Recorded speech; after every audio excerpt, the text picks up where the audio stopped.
the old school music industry and start thinking a little bit more about not even the new school music industry, thinking more about just being an artist and creating art and getting your art out for people to hear. I think that's where we should be. There are certain apparatuses that are built up because of this legacy industry. And I always say that right now we're in a post-industrial landscape as far as music goes. The music industry is dead. Music industry doesn't make money. Spotify money. The reason that the labels still make money is because they own part of Spotify, right? So Spotify doesn't even have a profit, but the labels are the ones that are making all the money through Spotify. True. Right? So from an industry standpoint, the music industry is dead. Music as an art form is maybe the best that it's ever been, because now we have all of these tools, and I can collaborate regularly with a drummer from Australia, and we can do things, that we could never, when you and I the first record that we made together, I mean, what was that? You sent me the drums for Queen of Sheba on a mini disc, if I remember correctly. It might not even be a mini disc. A zip drive. A zip drive. A zip drive. I have those zip drives still. I still have the rest of them. I brought that machine to Australia, dude. I brought that machine here. Man, a zip drive, right? And I was like, what is this? It's a zip drive. You take I'm like, how am I supposed to use this? I don't even know what this is. I was like, it's a tablet. See, it's made of granite. Yeah, I mean, but do you remember how you sent your guitar part? What was my guide? Do you remember how it was? I do. Did I do? Nope. No. I think I played it over the phone. You did. It's a story to where I tell kids how to work on their time. You get so many, not kids, but people. I say, well, if you're going to work on your time, you got to be able to actually hear a tempo and hold the tempo. Like take it somewhere else. And, right. I said, turn the metronome off and turn it back on and see if you're still kind of on it. I said, yeah, you might sway. You're human. Yeah. I said, you might even be nervous. So you're human. You're going to speed up or you're going to pull back, but normally you speed up. I said, so for instance, I said, I was working on this record. I said, person called on, and you left it on my voicemail because, good Lord, I might still had a pager at the time that linked with my mobile phone, that linked with my cell phone. So you leave that and it relays to my phone because it was my Hitman thing where I was getting so many gigs, I had a pager. Yeah. So you left the message there. I got it, and I'm listening to it, and you're singing and playing the root of the tune.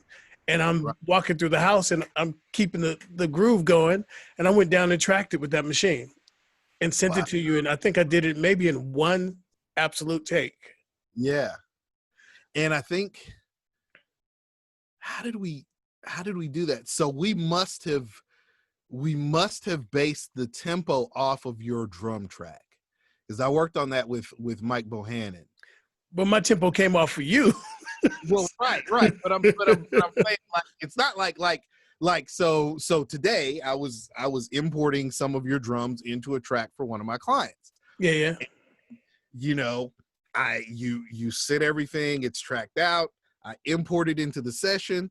The beat, we've already had a conversation about what the tempo is. I drop it in, it's on the grid, bam, we go. It's easy peasy, right? It's done. This one, I played an acoustic guitar on the phone. So that means that I got the tempo pretty good on the phone. Yeah. I was pretty solid, because that's the right tempo for that song. It worked.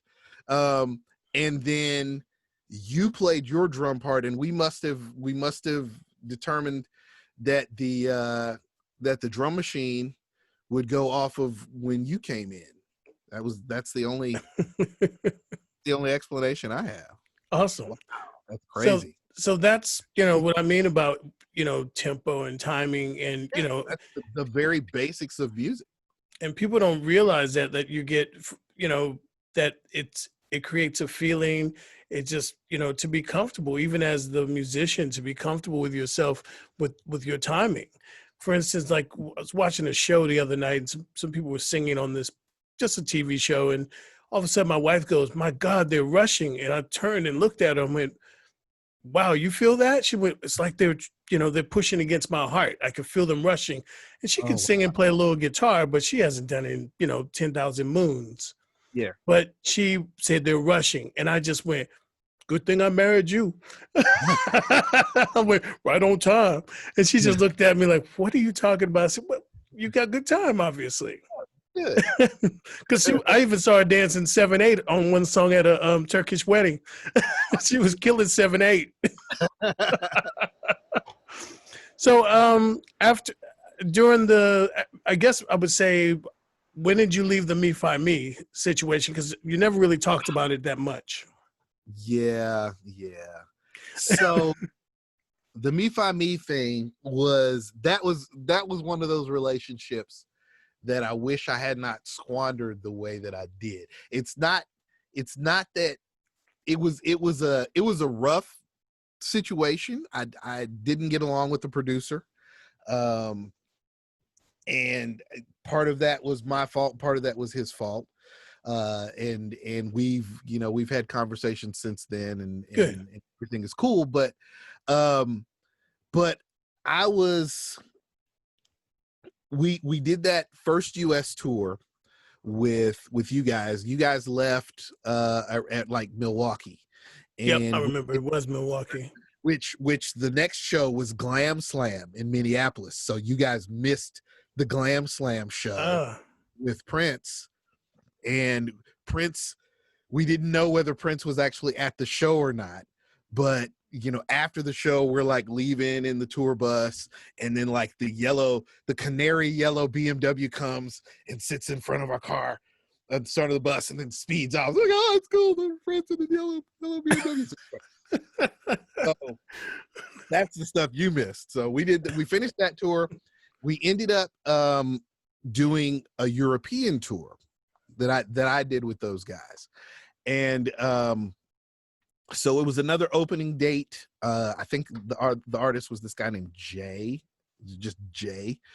And we were about halfway through those gigs, and we had a couple of dates in Germany. And I was, at this point, we were really an odd group as far as musicians go, yeah. because there was 6 of us. We were all very different, 6 or 7 of us. We were all very different guys, very weird. Nobody drank. Nobody was womanizing, any of that kind of stuff. It was just very much, but we weren't your normal pro musician kind of guys. It was just a different, odd kind of crew. So, but this European tour, Cat started drinking a little bit. The women started coming through a little bit.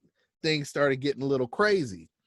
And I kind of got to, it was after our second German date, Berlin, I think. And I was just like in the tour bus on my way to Zurich, which was where our next date was. We had a few days off in Zurich before the gig, and so we're just gonna hang there.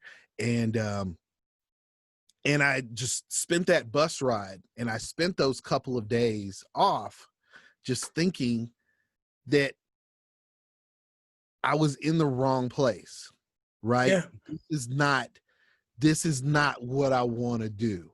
I don't want to be somebody's side man playing, for people that I don't necessarily like, I wasn't being more than it was that that was a fun band, and those guys were all great musicians. They're all fantastic. Yeah. But more than that, I think the feeling was I wasn't being myself. I felt like I wasn't being me. And so I wrote a song that would become the first official Jack Johnson song. Okay. When we were in the hotel in Zurich, and I was just there by myself. I think for some reason we had our own rooms that time, or maybe was I rooming with Mike? I don't remember. I think we all had separate rooms for some reason Cool. on that particular date.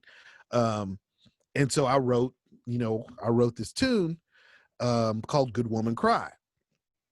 And it just, I was just like, okay, when we get back, I am going to, I'm going to start getting my head together. I'm going to get ready. I want to get out. I do want to do this. I do want to tour. I want to play music, but I want to be the writer. Good. I want to have a little more control. I want to do the music that is meaningful to me, and I wanted to focus my energies on that. And that was the decision that I made. And so when we got back to Tennessee, later I went and I had a meeting with the producer, and I was like, yeah, I'm not being me. I'm gonna have to leave. I gotta quit the band. It's like, you can't quit. It's like, no, I gotta quit. And I'm so like, all right, fine. And then I find out they were on Letterman the next week. I saw that one. And then they're like, oh, by the way, we're going on tour with Sade. And I was like, oh, how did I miss going on tour with Sade? But it's what it is. It doesn't mean it's gonna break you. It doesn't mean it's gonna break you. Right. And it, and I know that was a great tour for a lot of those guys. They had a lot of fun, and and I went in and started writing songs and started working on what became the Jack Johnson record. And I think that was really, it was an important time for me. Again, that was my arrogance. If I was, I don't necessarily say smarter, but if I had done it differently, I could have done both. There was no reason that I couldn't have done. There's no reason at all. For me at the time, I was like, this is what I need to focus on. I need to focus on my music. I don't need to be out doing this or whatever, going around and doing all this kind of stuff. I've learned, since then, that I could have done it a different way, but I didn't.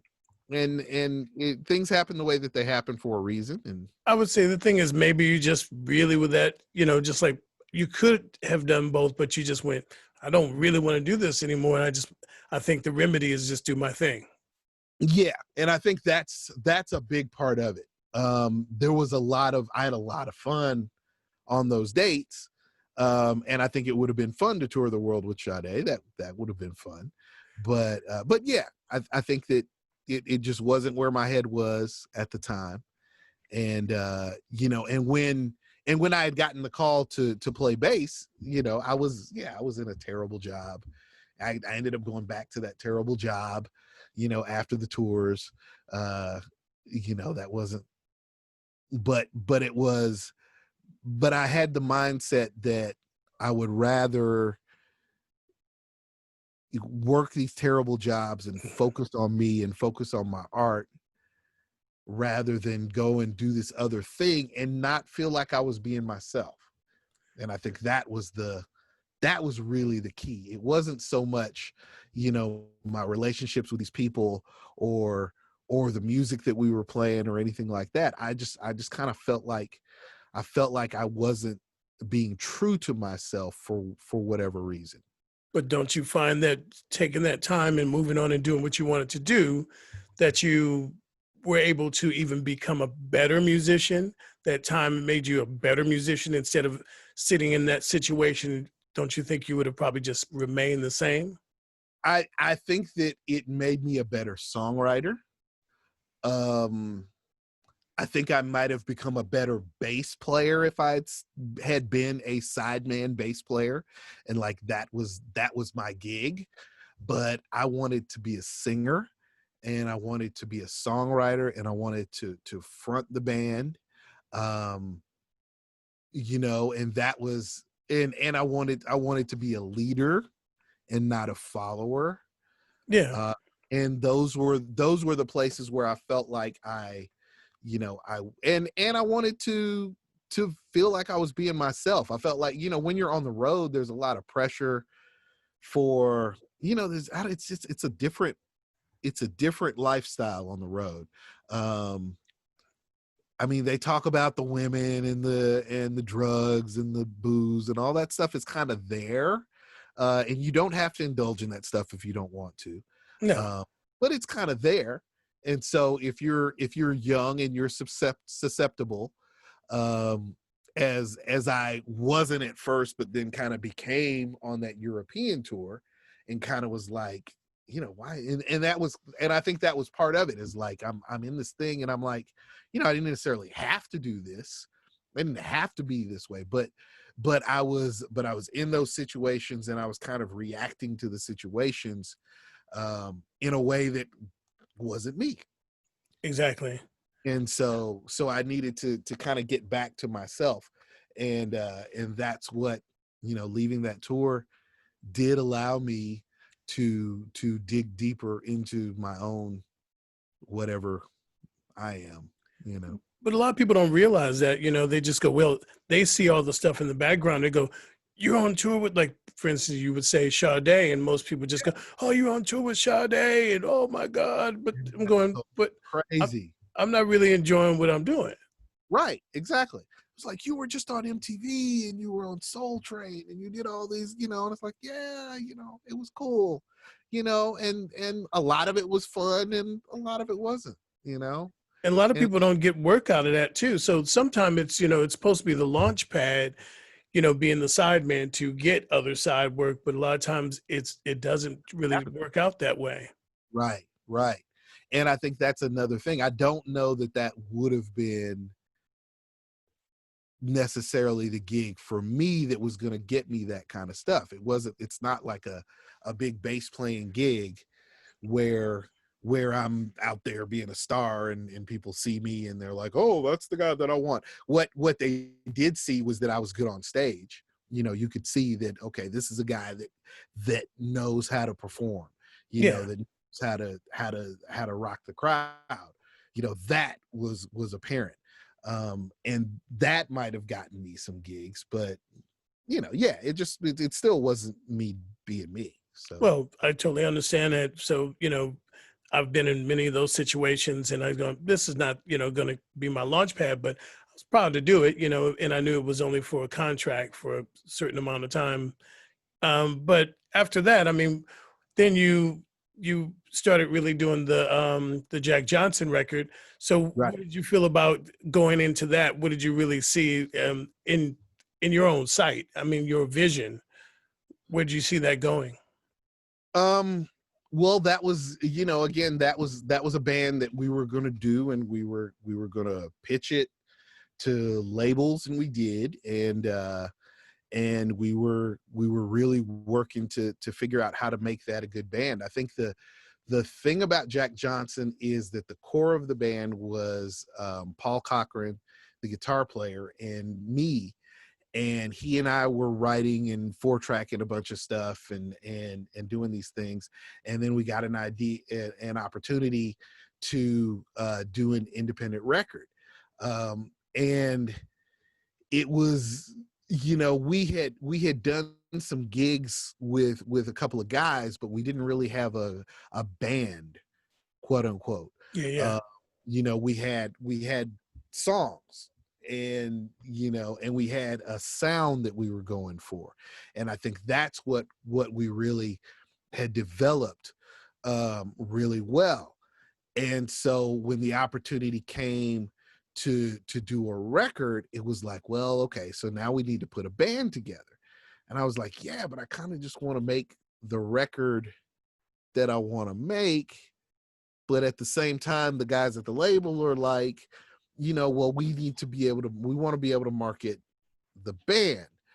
And so it's like, okay, we'll figure this out. But I knew, I was like, there's this drummer I want to play on the record. There's this guy, and he lives in San Francisco and we're in Tennessee, but this cool.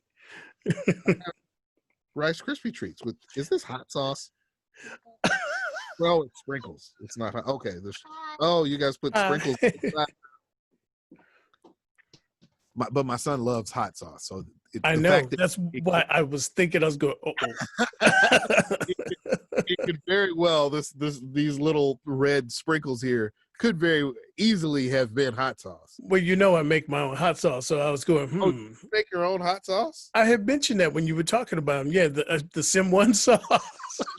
yeah. All right, so you got to send some hot sauce. Yeah, it sits in it. Some crazy ones. Oh, but man. The first time I made one, I forgot to open the windows and stuff. I nearly blew the house up, and I came out crying. Oh my God! This one dude I watched on a video, he says, "It can become like a bomb in your house," and I was going, "It is." I'm crying outside the house, tears. Yeah. So when it came time to do the Jack Johnson record, in hindsight, probably would have done it a little differently, but what we wanted to kind of put a band together and to have it sound like a band and feel like a band. And so, we called you to come and do the record, and that was an amazing experience for so many reasons. It was a lot of fun. It was kind of, for you, maybe it kind of felt like a retreat. I don't know if you've ever done a record that way. It's not a retreat. Maybe not a retreat. A retreat connotates like, calmness and we were actually. I wasn't doing no yoga. No, I wasn't doing yoga. So like this was a low budget record. Now we had a budget. We did have a budget because we had an independent record deal, and we ended up the whole story about the engineer and all that stuff. That's kind of crazy. But the first crazy thing was that you came in to Murfreesboro, Tennessee, and you might want to talk about being in Murfreesboro. You were talking about like the farmland and all of that kind of stuff. And this is, Simone is the big time, San Francisco. Oh, I'm from the Bay Area. I've played with Michael Franti and George Clinton and all these people. This is not him. This is the way we felt about him. It's, oh my God, Simone is, Simone was like the cat. And it was like, he's coming, he's gonna do this record, let's do it, and he gets there and he's like, oh yeah, let's play, just normal dude. But so what was your impression when you came to Murphy's, the very first impression you get? Well, first off, or why did you agree to do it in the first place? What was? Well, it was being, I felt like I had made a real friend. That's why I was, so persistent of being around you. It was, on tour. You and Mike were, sort of a stability thing. So it was a balance, went, oh, these are cool people I'll hang with. Like, every other tour you find one or some, even if it's an engineer for another band that you kind of hang with, or you don't, you're either completely alone. And I felt, I trust these people for some reason. I really felt like you were good dudes. And being in touch, through the times I think we were writing each other or something, or maybe phone calls. Cause I even knew when you went to Europe. I remember when you went to Germany. So all those things, being in touch meant a great deal. And then all of a sudden to go and he really wants me, he's got that drummer, he's in Nashville. Oh my God. I might be pretty good, but he's got the access to, you know, whatever he wants. Yeah. All right, I'll go. You know what I mean? So I jumped up and I was like, well, you know, that'd be cool.